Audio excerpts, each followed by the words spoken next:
Hello, my name is Bob Ganzak, and this is Motivation U, the podcast.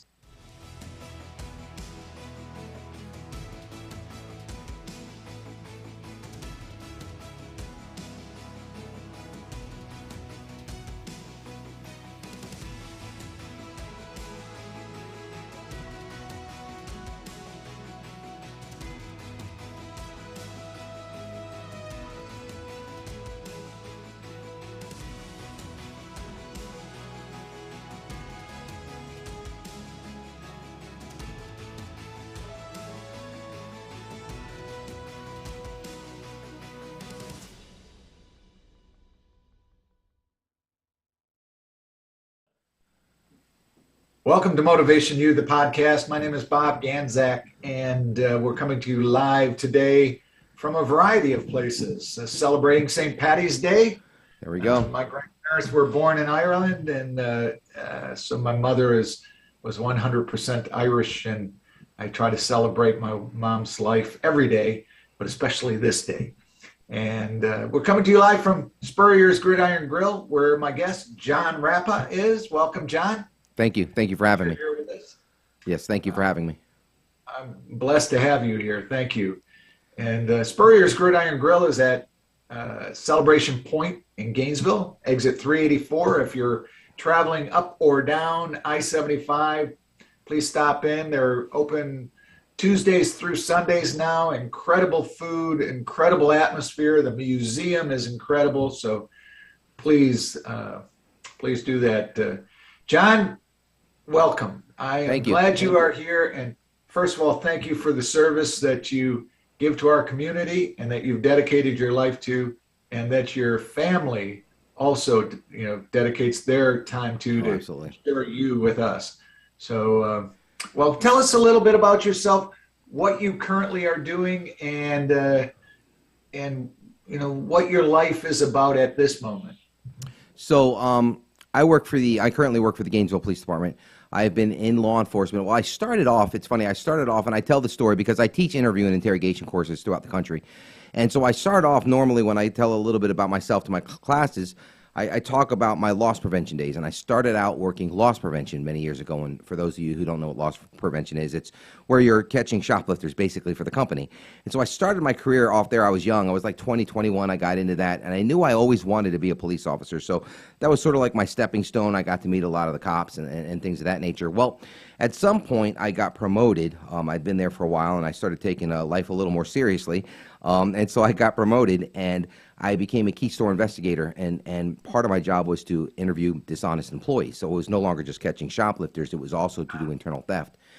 And so I took my first interview and interrogation course through there, and I absolutely fell in love with it. I was like, this stuff's amazing, It's just such a challenge to kind of get the truth out of somebody, who's being dishonest with you. So I did that, of course, and then my ongoing joke is I left the private sector to make the big bucks, and I ended up getting a job with the state as a correctional officer for the Department of Corrections. So yeah, huge pay cut, but my goal was always police work. So I started off working in corrections. I did that for about 4 years. I started off in Miami, South Florida Reception Center, transferred up to Broward Correctional Institution. I got promoted as a sergeant.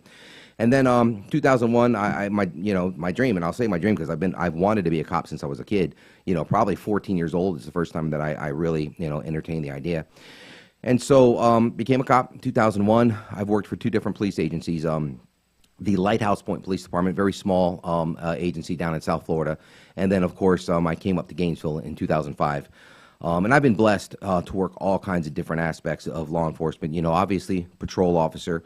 I was with the DEA task force in South Florida working narcotics.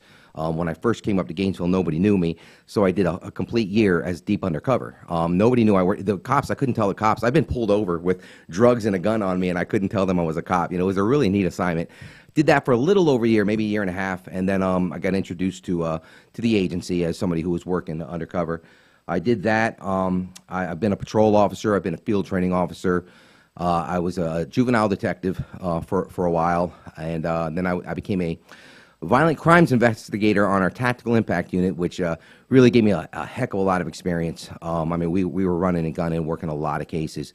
I got to do that, and then probably 2005 2014-ish, 2015, I became a robbery homicide investigator. I did that. Recently was promoted. Went back to road patrol as a corporal, and just recently took the sergeant test and waiting, hopefully, for that next position to open up as a sergeant. So that's where I'm at right now. That's professionally, and then of course my side profession. I teach law enforcement courses throughout the country, mainly interview and interrogation.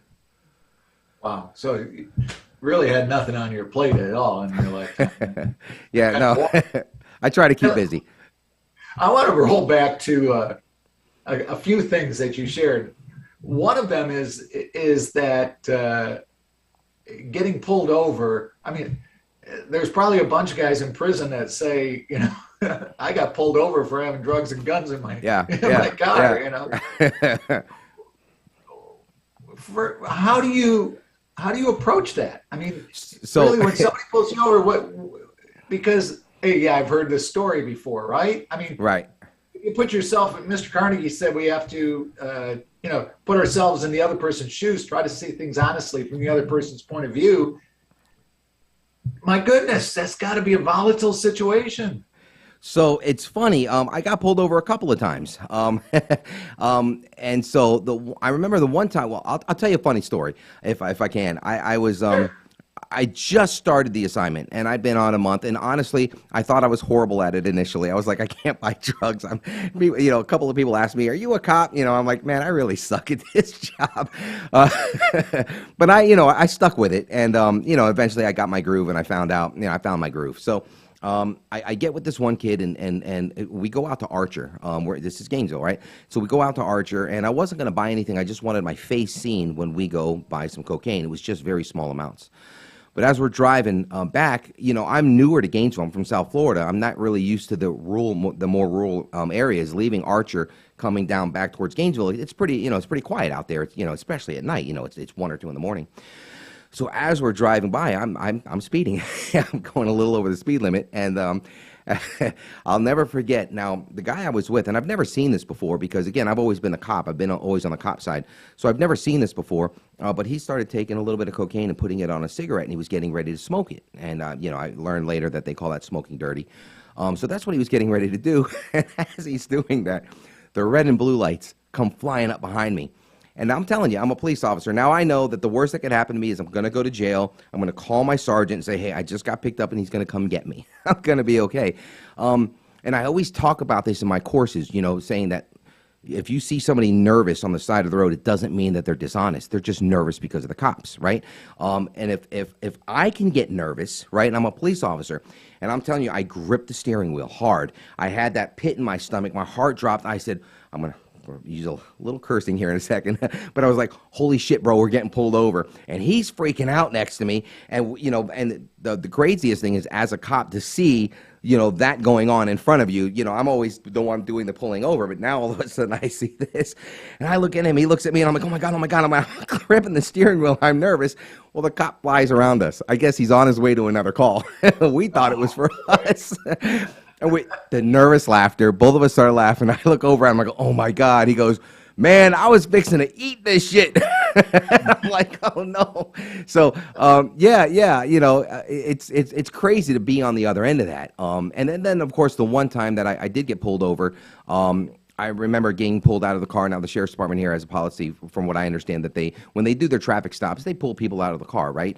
It's an officer safety thing, you know, so they'll try to have everybody step out rather than approach the car.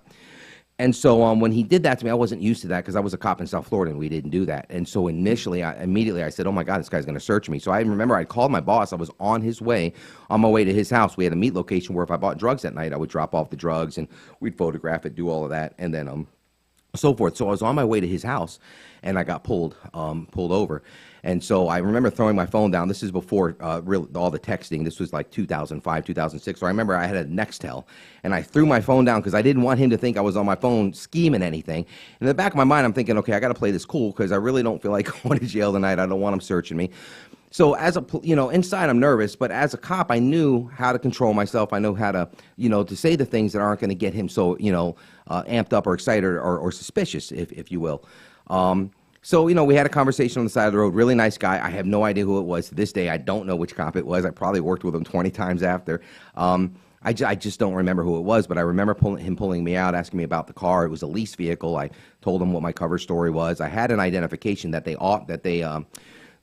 state had given me, and it was a fake ID, and it was but it was legit. You can run it, and it would come back to my fake name. So it was all good, and we talked. We had a good conversation. I just made sure that I kept my anxiety down so that he wouldn't get suspicious.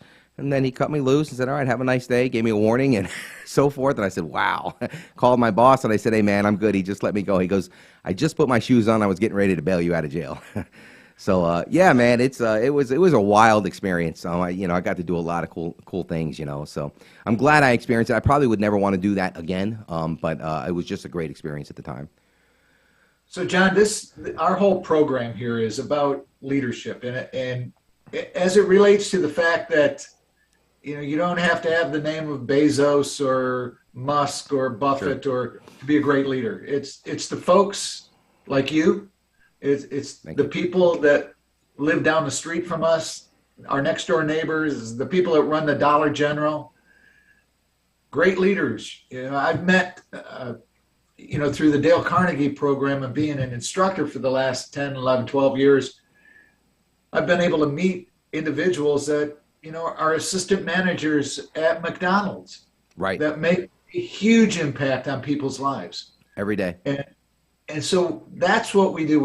We uncover those individuals, talk about it, and see what type of leadership influenced you and along the way. So going back to Lighthouse Point, first of all, where is Lighthouse Point? Lighthouse Point is in Broward County. It's between Pompano and Deerfield on Federal Highway US 1. It's very small. It's about 3 miles. It's a very well-to-do city. There's a lot of money in that city. And so it's just 3 square miles. It butts up against the Intercoastal Waterway. If you're familiar with Broward County, you take Sample Road all the way out east until it ends, and that's where you're at. It's just it's up against the eastern coast, and it's a really nice little town. Really, really, in the middle of a city, so you forget that you're in a city, because you're in Broward County, which is a huge metropolis, But it was a really nice town. It was a nice place to work. Did you grow up in South Florida? I did. I grew up in all over. I was born in Hollywood, Florida. Got moved around from Hollywood to Fort Lauderdale to Pompano, and Pompano borders Lighthouse Point. So in high school, I went to a bunch of parties in Lighthouse Point, right? And so, of course, 10 years later, I'm breaking up parties in Lighthouse Point. So it was a lot of fun. I really enjoyed working there. I truly did. Who were some of the early influencers on your leadership style in your life? Teachers, coaches, or anybody that really had an impact on you? I have quite a few. I have a handful. And it's funny, I always tell this one story when we talk about leadership or we talk about how I think that leaders should be defined.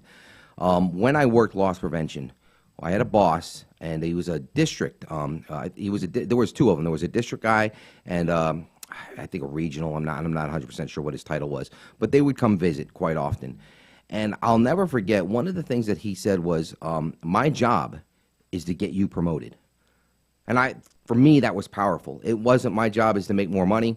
My job is to rise through the ranks. My job is to do this, that, and the other. And he said this, and he was sincere. My job is to get you promoted. And Bob, he got me promoted.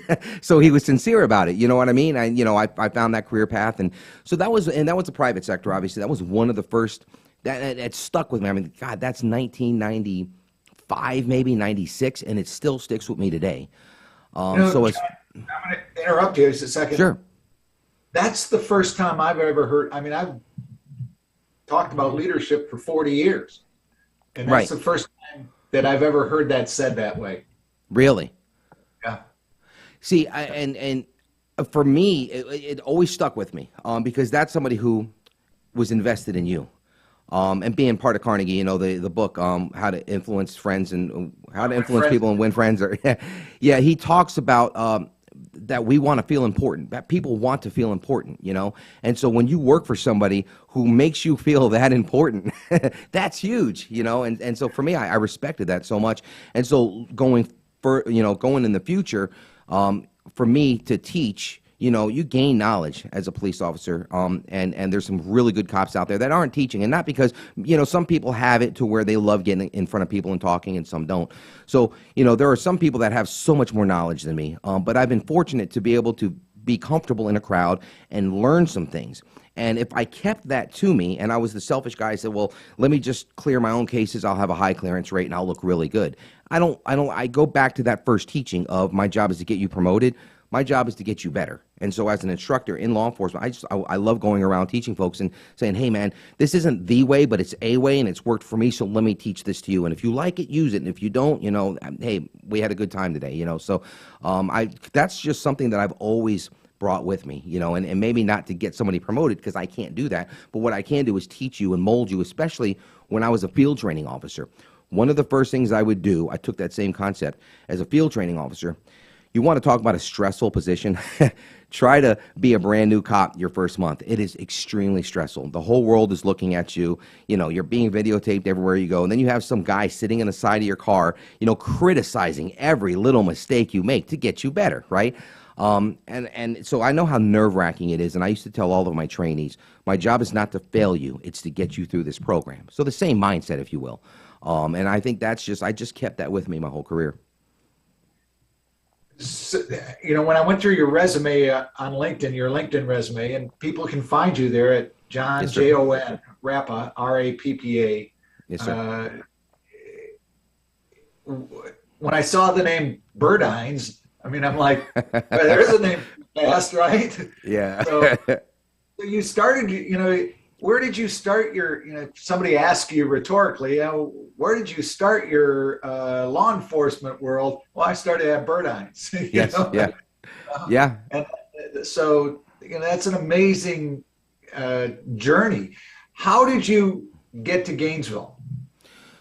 So my mom was sick at the time, and she was down with us, and then my uncle was going to care for her, so he brought her up. And so my wife and I, we were dating at the time. We've been together for many, many years.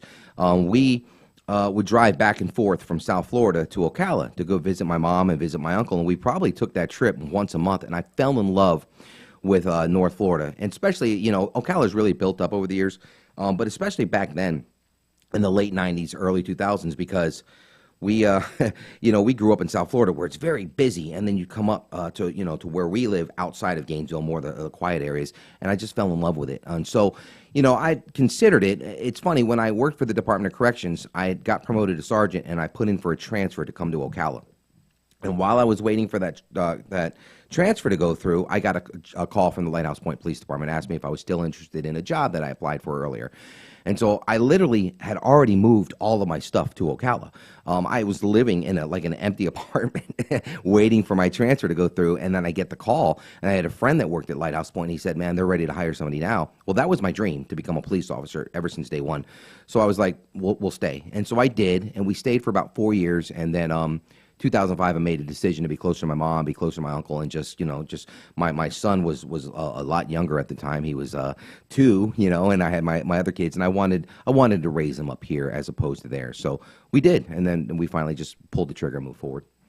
So you moved up to Ocala, actually Ocala, or did you actually went to High Springs? And the reason being is because I looked at Ocala and I looked at Gainesville, and at the time Gainesville PD paid a lot more. Now, leaving South Florida pay and comparing it to North Florida, it's like night and day. You're talking sometimes $20,000-$25,000 pay difference.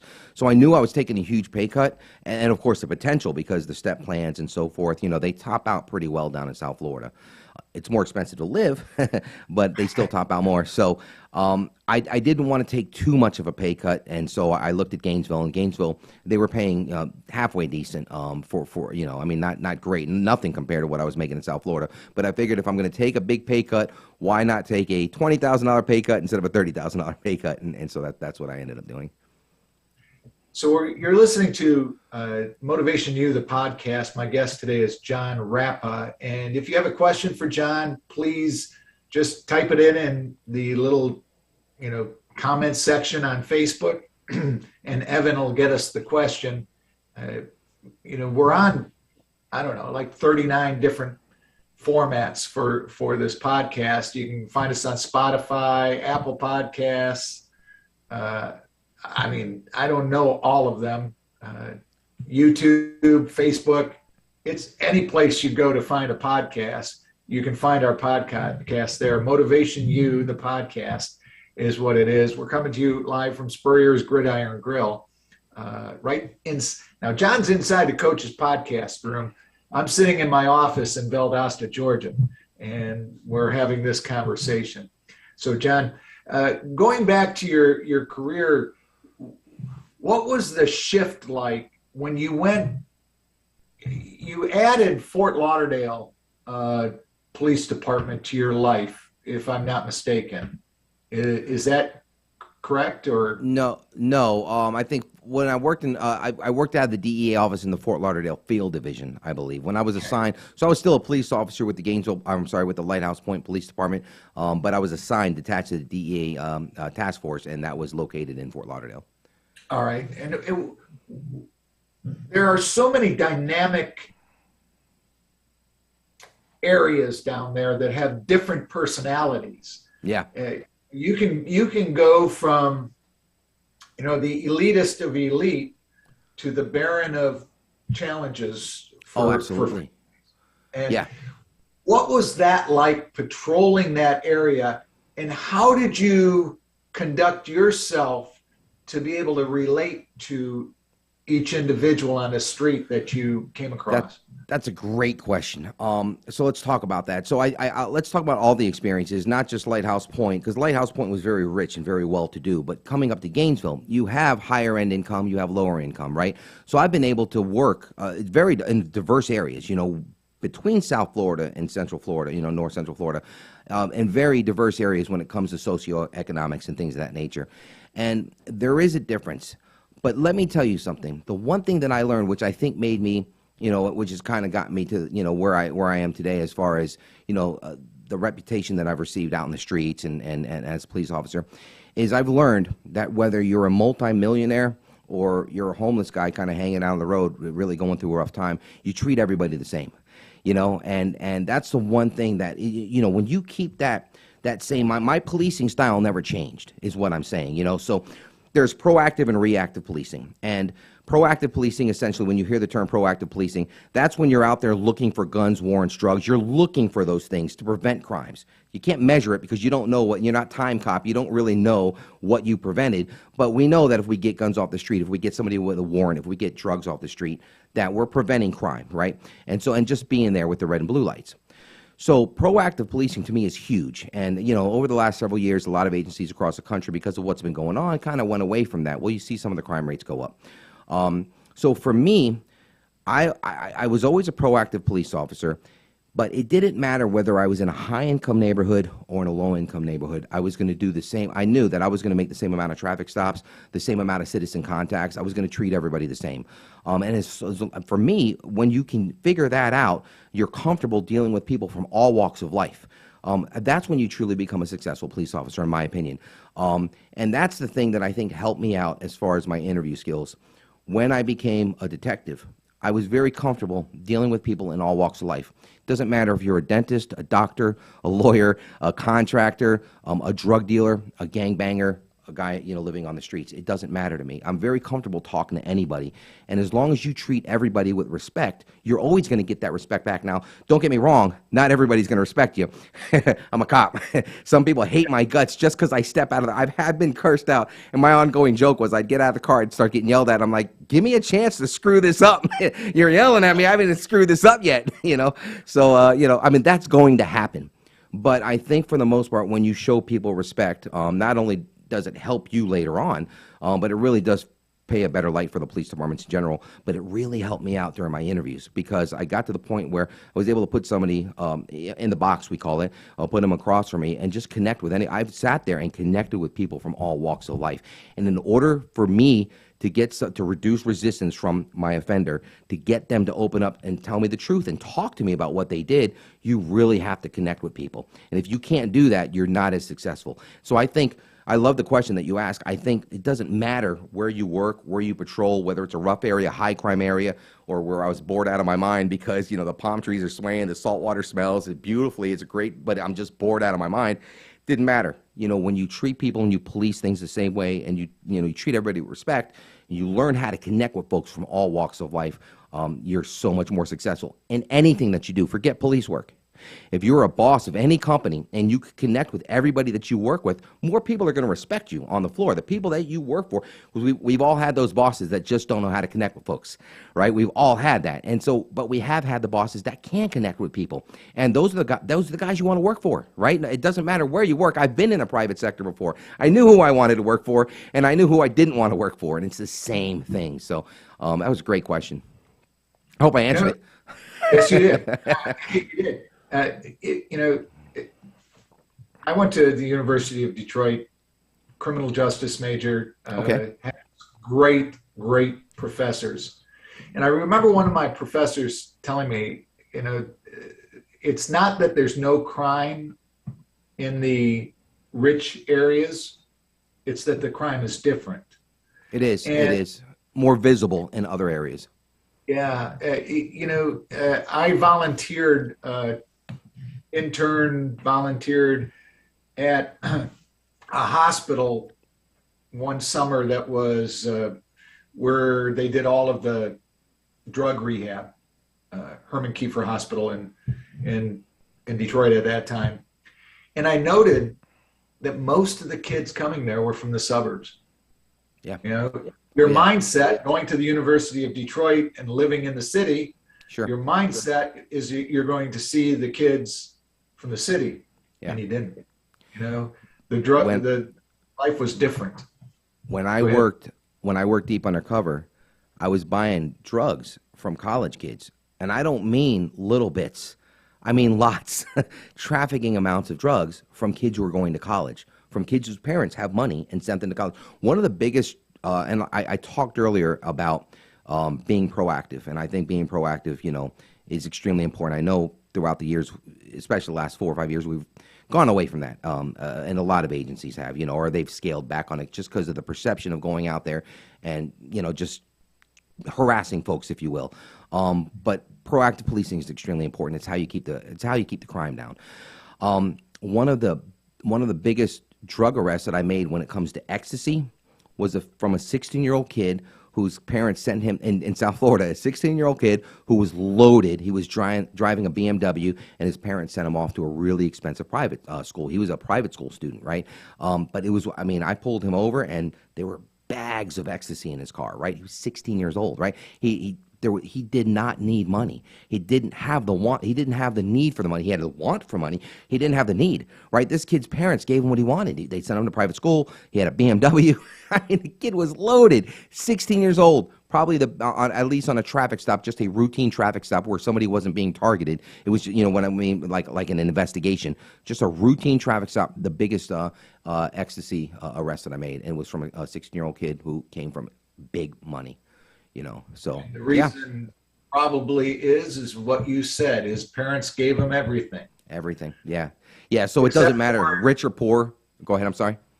Except for the ability to be accountable for what they do. Sure. Yeah. Sure. Somewhere along the line, so I'm sure somewhere.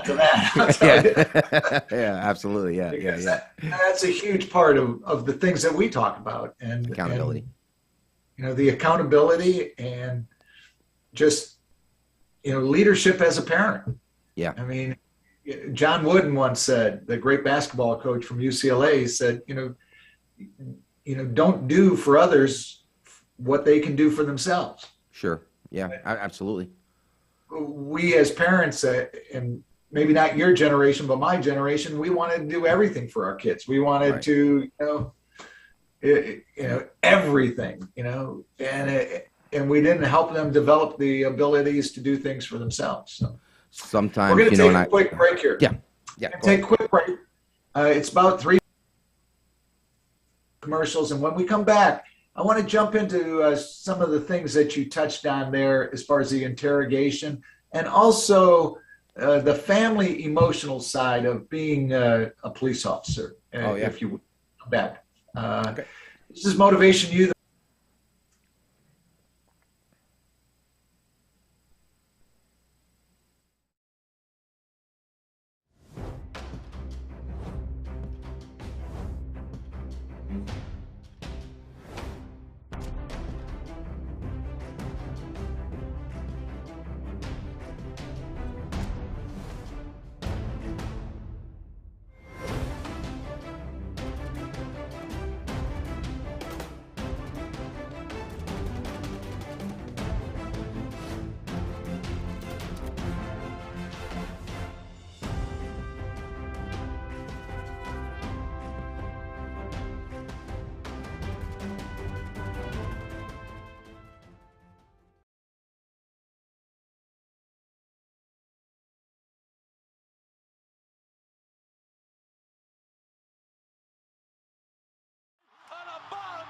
We still hear it. The sound of victory. The joy of being part of something great. And while things may not be the same right now, we haven't gone anywhere. If you bleed orange and blue, then Meldon Law is the firm for you.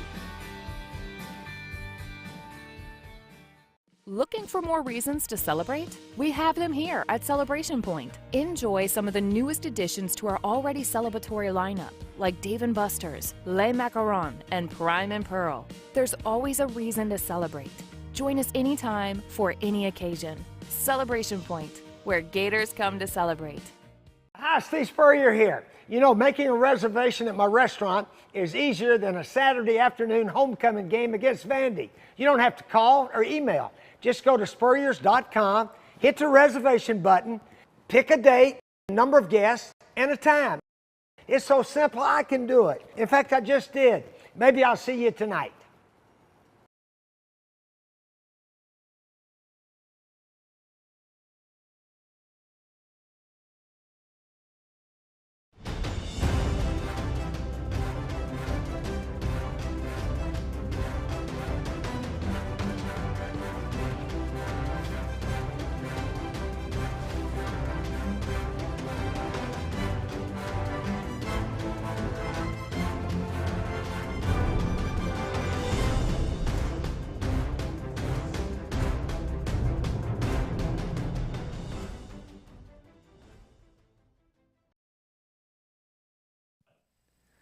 Welcome back to MotivationU, the podcast. My name is Bob Ganzak. My guest today is Jon Rappa. And of course, we're coming to you live from Spurrier's Gridiron Grill inside the coach's podcast room. They're at Celebration Point.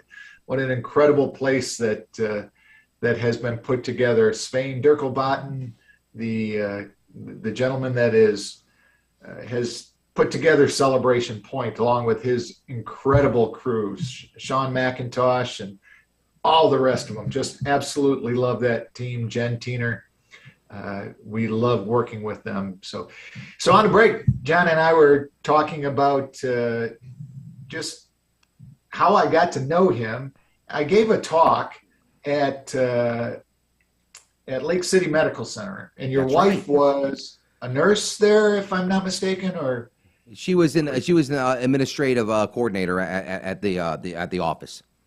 And you know, I give a lot of talks. Yesterday I was in Tifton talking to leadership Tifton, Georgia, and you meet people from all over. As a matter of fact, there was a corporal from the Tifton Police Department there. Okay. But and some individuals like absorb what you're saying, and your wife was one of those people. The questions she asked, you know, the information that she sought, you could just tell that it was different, you know, had a different mindset. And then when I started following you because of her, you know, what I saw on LinkedIn, and it was so simple to put that equation together. 1 + 1 = 2. Yeah. Because so similar, different in world, similar in absorbing everything that goes on around you. And that was one of the things that really, you know, I love your videos. I love your talks when you're in front of groups. And how can people get a hold of you to bring you in to speak to them? So I have a website, jprseminars.com. That's specifically me. I also teach for a company called Advanced Police Concepts. And obviously, Advanced Police Concepts is geared all towards law enforcement. I had the privilege of, because I know there's a need in the private sector for some of the stuff that I teach as well. So I did have the privilege of teaching non-sworn investigators and human resource professionals detecting stress and deception and interview considerations not too long ago. And I really enjoyed that. And so that's something that I'm going to start looking into, possibly coming up in the next year or so, 2023, of actually going out to the private sector and fulfilling the need. You know, if you have knowledge, you share it with folks. So that's something that I'm going to be looking into. So if you follow me at jprseminars.com, or you find me on LinkedIn under Jon Rappa. I'm pretty active on LinkedIn. Sometimes I'm more active than I'm not. Depends on what I got going on. Because between work and you know my side business, I'm extremely busy. So you know sometimes I'm extremely active, and sometimes I lay back a little bit. But I try to put informational videos and instructional videos out as often as I can. Mm-hmm. And when you're talking about going to the public, how can people use like some of the interrogation? I mean, if you just spin interrogation around just a little bit, you become a good coach. Sure, absolutely. Well, the question and answering module is very similar. How do you see that in your world? So in my world, there is the interview and there's the interrogation. And so a lot of people get that confused and think it's the same thing, and it's not. An interview is the fact-finding mission. It's what you and I are doing right now. And when I teach cops the interview, I teach them to get as much information about a case as possible, whether you're talking to a victim, witness, or suspect. And one of the things that I always say is, I have a slide that says, what would Joe Rogan do? And Joe Rogan can talk to anybody about any topic, right? I mean, he can literally talk. I mean, there's people on there that I don't know if I can hold a conversation with, right? Because they're really intelligent people. And then he goes all the way down to your UFC fighter. So he could talk to everybody. And so I always say, in order to have a successful interview, not an interrogation, remember the interrogation is where we're trying to get the guilty person to tell us the truth, to make admissions. But the interview is what we have to conduct with everybody. And if you can talk to people from all walks of life, you can connect with people and just have a conversation, just like you and I are doing right now. Right. And ask the right questions to fulfill whatever need you have. So for me, if I'm investigating a robbery, well, I want to learn as much about where that person was, whether it's a suspect. I want to learn about the victim. Maybe the victim was targeted. I want to learn about their life. Maybe the witness saw something, and I want to know what they saw. So depending on what I'm doing, that's my goal. My end goal is to get as much information about that robbery as possible. Well, for the private sector, for somebody in human resources, they might have a sexual harassment claim or a workplace violence claim that they have to investigate. And maybe they don't have the training that I do, because obviously it's embedded in me for what I've done for 20-something years. But maybe they don't have the right interview skills, or they need to learn how to structure their format of their interviews a little bit better so they can get all of the information that they need. A lot of times without being accusatory, because just because you're sitting in front of somebody that you suspect of a crime doesn't mean that they did it. Sometimes it just looks bad. And so that's one thing that I try to convey to the guys that I teach for law enforcement. And the same thing when I taught that private group. I said sometimes you're interviewing honest people who it just looks bad. They got caught up in something, right? So, I think teaching people how to format the questions and ask the right questions. And we use a lot of compellers to get people to talk a little bit more, because some people are introverted, and I have to sit around across the table from somebody that I need information from. And so we'll use compellers like, hey, talk to me about that, or explain that to me. And so what happens is that it compels people to just tell you a little bit more. So if somebody tells me about a vehicle, well, I saw a green car. Well, talk to me about that green car, or describe that green car. Now they're compelled, without knowing it, to give me a little bit more information. And we go from this much information to that much information, and that's what we're trying to get. So those are some of the things that I teach. Some of those skills that I teach that I think in the private sector would work wonders, especially with human resources. And of course, for job interviews, making sure you get the right candidate, things of that nature. The other thing I teach in that same course is detecting stress and deception. And I call it stress and deception because a lot of people confuse, and I think we get it wrong as well. We think automatically we're detecting lies, we're detecting deception, and we're not. We're detecting stress caused by deception. And because you see stress doesn't mean that they're lying. Some people are stressed out. It's very stressful to be questioned about private things, right? Or things that could get you in trouble. So we have to learn to distinguish the difference between the stress and the deception, right? And so that's one of the things that I teach, and I really try to harp on the fact that just because somebody is showing nervous, somebody crossed their arms after you ask them a question, it doesn't mean that they lied. They're uncomfortable with the question. We have to dig into it a little bit deeper. So I think, that's really huge for the private sector, especially with human resources when they're investigating sexual harassment, or they're investigating workplace violence, or just harassment claims in general, right? Because human resources has to deal with that.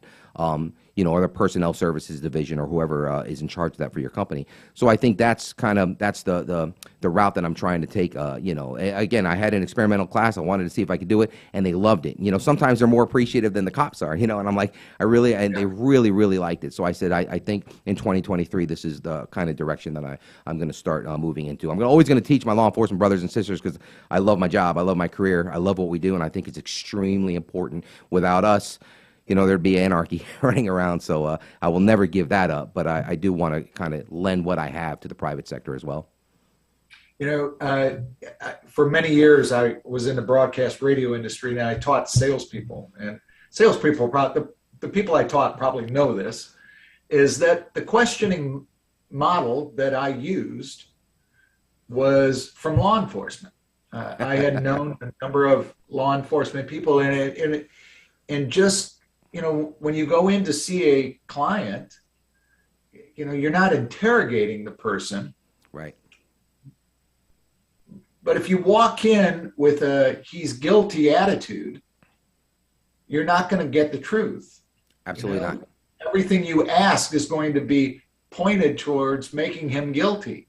Right. And if you walk into a client's office and, I've got to get the sale, your question's not going to be proper. So if you can use your system in talking with a client, you're more apt to get to a solution, the truth, Absolutely what do you right. need and how can I fill that need? You have to find that need. Yep. Those are the two things that a client's interested in. So, as you go forward in your world, I see a great synergy between helping salespeople asking the right question. So I'm glad you brought that up because when I teach my class, and I'm going to tell you the origin here in a second, there are so many sales techniques that I use and I teach in my interview and interrogation class. And I wouldn't say sales techniques more than persuasion and influence, right? Because you're persuading somebody to buy a product, right? Well, I'm persuading somebody to tell me the truth, right? Or give me information that can help me solve this crime. And so here's my my admission. Many years ago, I thought about leaving law enforcement. Things were getting a little crazy, and I was like, is it even worth it? I had that mindset for a very short time. I've stuck it out, and it is very much worth it. But at the time, I thought about leaving. I said, well, what can I do? What am I good at? I don't know. I'm really not good at anything. But maybe I could sell, right? So I started watching sales seminars. My son was actually sitting with me. He's here in the studio. He was sitting with me. He was younger. And I remember we found a video online. It was a whole seminar from Brian Tracy. Right, and I don't know if you're familiar. Yes, and it was the top, and it was the top 25. I'll never forget it. I watched it in its entirety numerous times, and it said the top 25 closing techniques or sales techniques or something like that. And as I'm watching this, I'm like, and I was an investigator at the time. I said, oh my God, I do that. And then I saw something else. I said, oh my God, I do that. And then I saw him talk about another technique, and I was like, I don't do that, but I'm going to start doing that. And literally, I figured out how to kind of transform it from his world to my world. So years later, my daughter married a guy who probably the first boyfriend and only boyfriend of hers that I ever liked because I hated them all. But she married this guy, sharp kid. Yeah, yeah, a sharp kid. I really like him. I respect the heck out of him, and he's moved up since he graduated college. He's moved from one company to the next, and he just keeps climbing the ladder. But he's a sharp kid, and he's genuine, and he's nice. So, but he's in the sales division. I think he works for Meritage Homes now. He started with Pulte. I think he went to H&R Horton or DNR Horton, H&R, DNR Horton, and then he went to Meritage. And he keeps climbing up. And so we sit down, and his father is a very sharp guy too.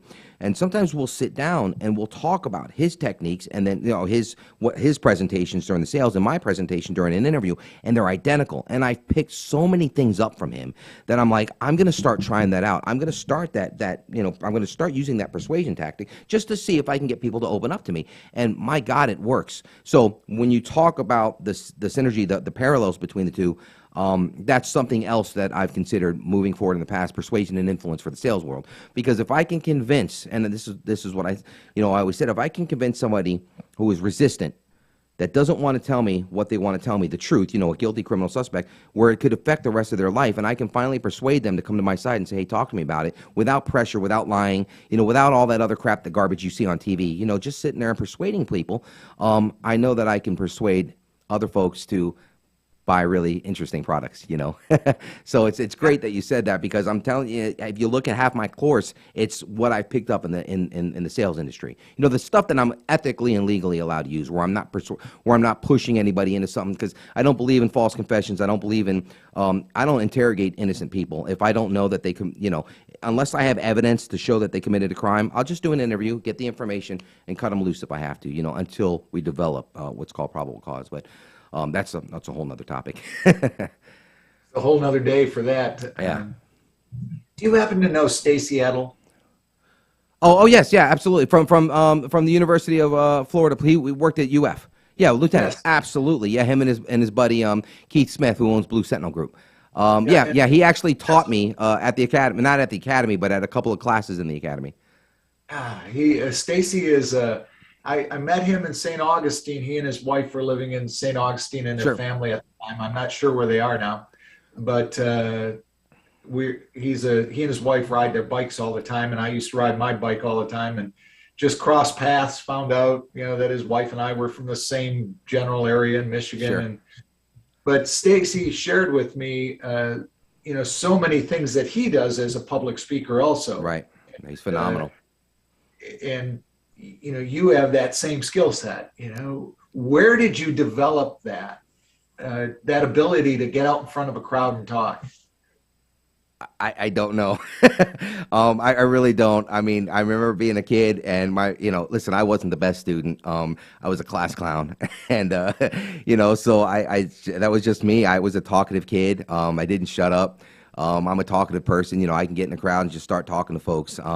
I think, you know, when I was in high school, you know, I always said I wanted to be a police officer, but I was also trying to get in the entertainment industry for a little while as well. I wanted to act, and I was into music and things of that nature. So being on stage, I would do, you know, plays and things of that nature. And I really enjoyed that. I enjoyed, you know, entertaining. And I think I just kind of took what I developed over the years as a kid and just kind of, I guess, brought it into my adult life as far as this is concerned, you know, police work and public speaking and teaching and things of that nature.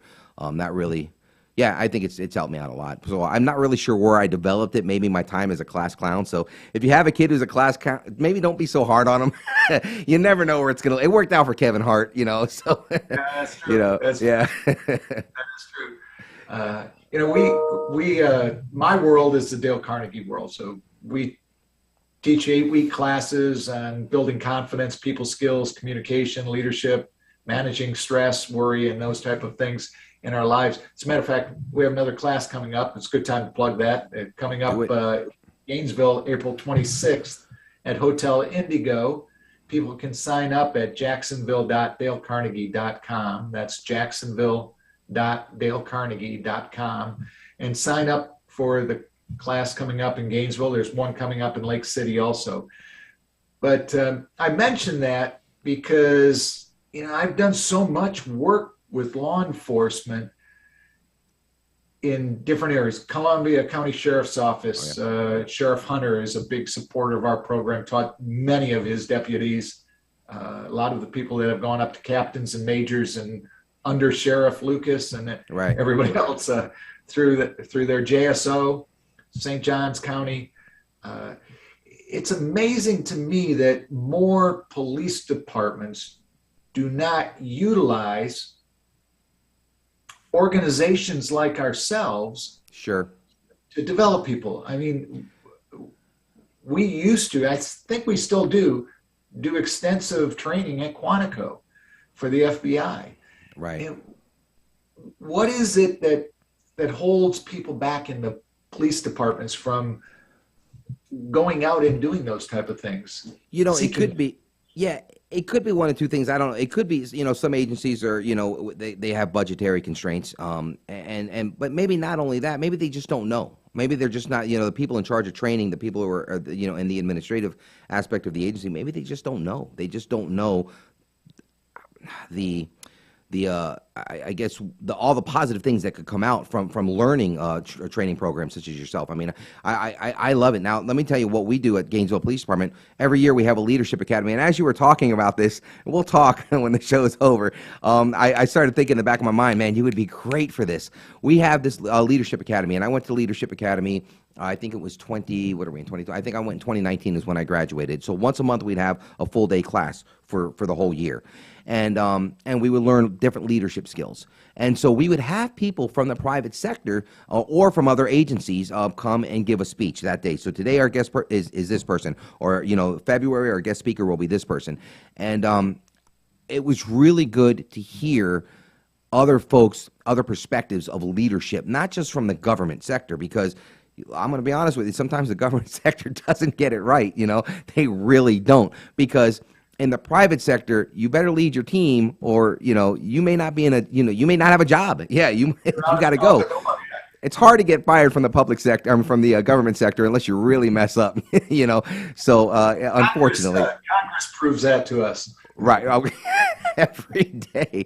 So it's tough, and so that's why I think, but I love this program that I went to, because I got to listen to leaders from other private organizations, and then, of course, other police chiefs or lieutenants from other agencies to see how they did it. And then you get a variety of different perspectives, and you're like, I like that, not so much, but this guy's sharp, man, and I want to kind of take on to his leadership skills, and maybe I can, when I get promoted, I can start, or even as an informal leader on the squad, where you're hanging out with guys that maybe, I've been a cop for a long time, maybe these are newer kids, 2, 3, 4 years, they're looking up to you.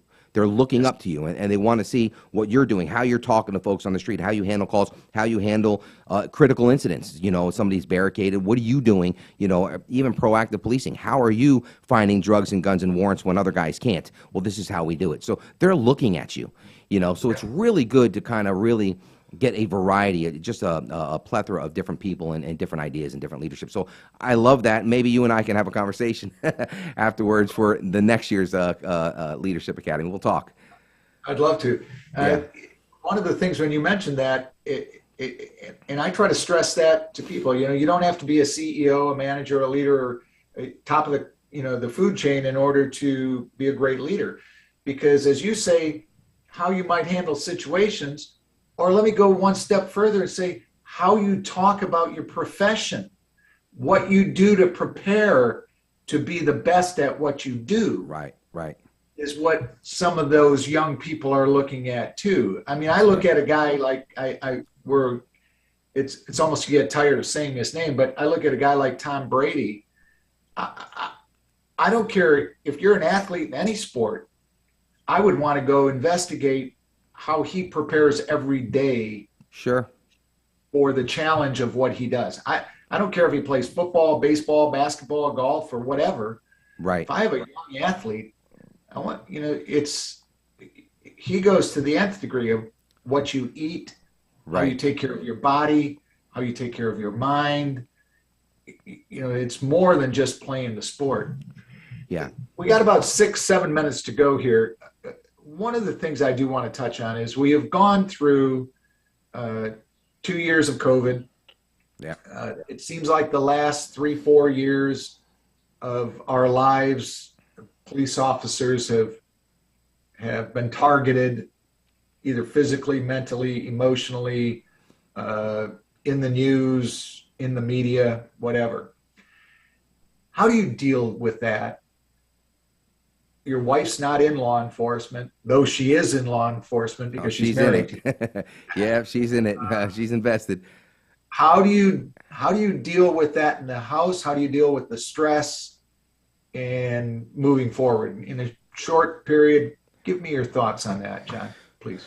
So I will say that I think first and foremost, watching the new, I'm in a very good area. I'm going to say it right now. I know I'm not representing the Gainesville Police Department right now, as a private citizen, but I'm telling you, I'm in a good area. We didn't experience some of the things that other agencies experience. Did we have some of the protests? And yeah, of course we did, but they never got out of hand like some of these other folks. My God, my heart goes out to these guys in Portland and Chicago. Just you've seen it, right?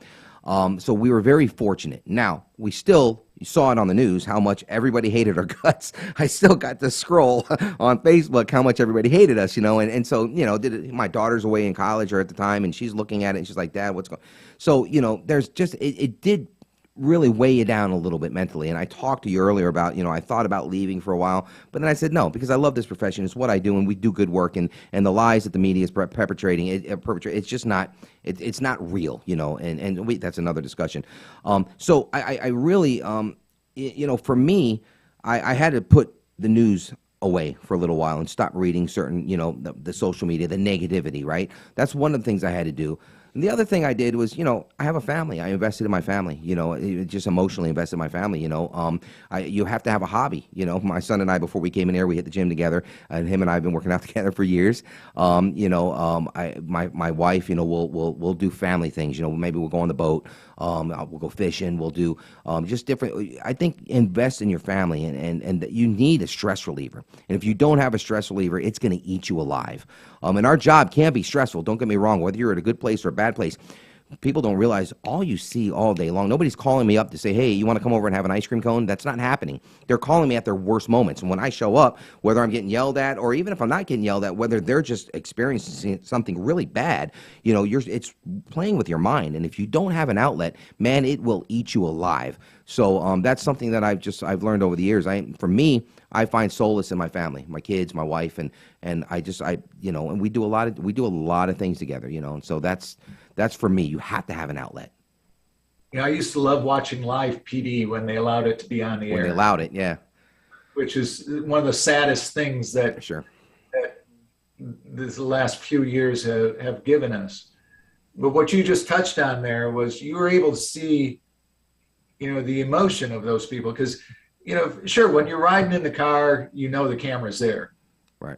But when the lights go on and something happens, those people are reacting, the police officers, I should say, are reacting on their instinct and their training. Of course, absolutely. And they don't even understand that there's a camera there, Right, right. They are doing their job.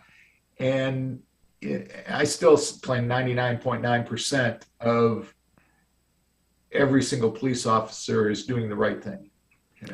As somebody who's been in the business and worked around police officers and taught, and I would agree with you 100%. Just the guys that I run into across the country are just phenomenal folks, man, and they want to do good work, man. Their heart's in the right place too. Absolutely, yeah, absolutely. And do we have some idiots out there? Yeah, you read about them in the paper all the time. Somebody gets arrested or for doing something really dumb, or gets involved in a very bad incident, on their own accord. Yeah, that happens.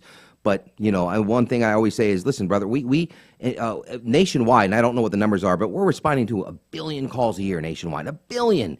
And every once in a while, one turns ugly, it gets on the news. But you can't discount the other, 999.99 million calls that we handled perfectly, when you when you look at the numbers, it's not what the media is throwing out at your face, man. We're out there every day, and the folks that I've gotten a chance to meet and work with, they're good folks, man. They're good guys, man. They're humans. They have families. They do what they got. We just have a job that unfortunately pisses people off sometimes because, we got to take away freedoms every once in a while, or write a ticket or whatever else it is. But, it is what it is. And you don't get in this job because you want everybody to like you. People are going to hate you. Some people are going to hate you, but you do want to do good work and help people out. And honestly, that's why I became a police officer. I had a whole nother discussion, but I had a really rough childhood growing up, and a lot of law enforcement contacts in a negative fashion with my family. And I saw things growing up that I'm like, I don't want that, and I wanted to make a difference. And so it's one of the reasons why I signed up many, many years ago. And we do good work. Yeah. I think about the NFL, and there's 53 players on each roster. There's 32 teams. I'm not going to do the math, but that's a lot of folks. And, one or two people out of those give them a bad name sometimes. Right. It shouldn't make the whole league. Idiotic things. But millions of people still watch the games.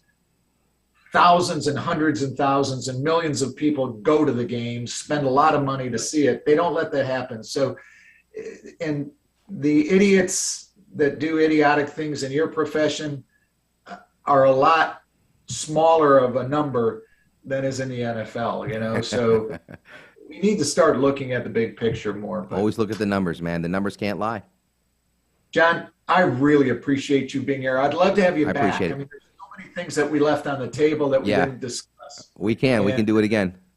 If you would love to come back, I would love to have you and absolutely talk more about your world and the things you do. So Absolutely. I appreciate you having me. Yes, sir. I appreciate you having me. Thank you.